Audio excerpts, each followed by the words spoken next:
তোমরা অনেকেই বলো বাংলা মদ খাওয়ার সময় খুব গন্ধ লাগে।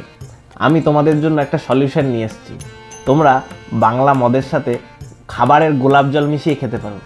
একটা নতুন ফ্লেভারও আসবে, আবার গন্ধও লাগবে না। আর যদি গোলাপের গন্ধ ভালো না লাগে তাহলে তোমরা লেবু পাতা দিয়ে রাখতে পারো বাংলা মদের মধ্যে, তাহলে দেখবে সুন্দর ফ্লেভার আসবে, তোমাদের খেতে আর গন্ধ লাগবে না।